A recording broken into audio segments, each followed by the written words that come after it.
জাতীয় দলের জার্সিতে দেশের প্রতিনিধিত্ব করছেন নীলফামারীর সন্তান রিশাদ হোসেন, কিন্তু নিজের জেলায় ফিরে তিনি দেখলেন ভিন্ন এক বাস্তবতা। জেলার স্টেডিয়াম থাকলেও সেখানে নিয়মিত ক্রিকেট হয় না। মূল মাঠে খেলার সুযোগ না পেয়ে উদীয়মান ক্রিকেটারদের অনুশীলন ও ম্যাচ খেলতে হচ্ছে বিকল্প মাঠে। স্থানীয় ক্রিকেটারদের অভিযোগ, অনুশীলন করলেও ম্যাচ খেলার সুযোগ না থাকায় নিজেদের দক্ষতা যাচাই ও উন্নত সুযোগ থেকে বঞ্চিত হচ্ছে তারা। এতে পিছিয়ে পড়ছে জেলার ক্রিকেট। আমি প্রায় 3 বছর ধরে এখানে প্র্যাকটিস করি, কিন্তু এখন পর্যন্ত প্রায় 30টি সিরিয়াস ম্যাচও খেলিনি। আপনারাই বলেন, আমরা যদি সারা বছর প্র্যাকটিস করে যাই তাহলে ম্যাচ খেলবো কবে?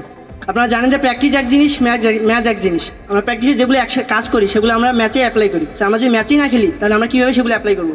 কীভাবে আমাদের ভুল ধরবো? কীভাবে আমরা আমাদের উন্নতি করবো? স্যার, আপনারা যদি আমাদের ম্যাচের খেলার ব্যবস্থা করে দেন তাহলে স্যার আমরা আমাদের উন্নতি করতে পারবো এবং আমাদের যেগুলোতে আমাদের ডেভেলপমেন্ট করার দরকার সেগুলোতে আমরা ডেভেলপমেন্ট করতে পারবো।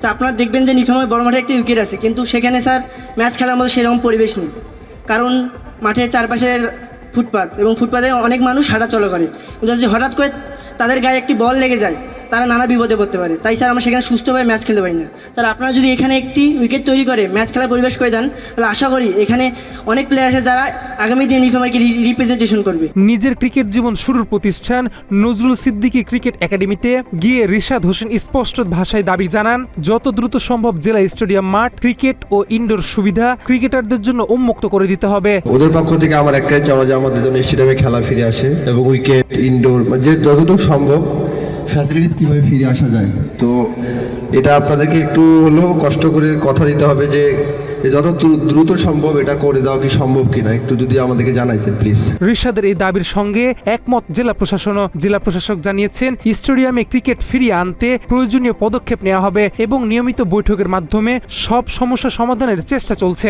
মাত্র 30% টাকায় জমির মালিক হয়ে নতুন বাংলাদেশের গড়ে তোলার স্বপ্ন দেখা বাংলা বসতি। আমাদের পর্যায় থেকে যতটুকু সহায়তা সম্ভব আমরা দিয়ে যাব। আমাদের যে কমিটি আছে আমরা রেগুলার মিটিং করছি, তোমাদের সুবিধাগুলো অসুবিধা যেগুলো আছে সেটাও আমরা দেব। একসময় যে মাঠ থেকে জাতীয় দলে উঠেছেন রিশাদ হোসেন, সেই মাঠে আবার প্রাণ ফিরে আসুক এমন প্রত্যাশা এখন জেলার হাজারো ক্রিকেট প্রেমীদের। কারণ একটি মাঠ শুধু খেলার জায়গা নয়, ভবিষ্যতের তারকা তৈরিরও ভিত্তি।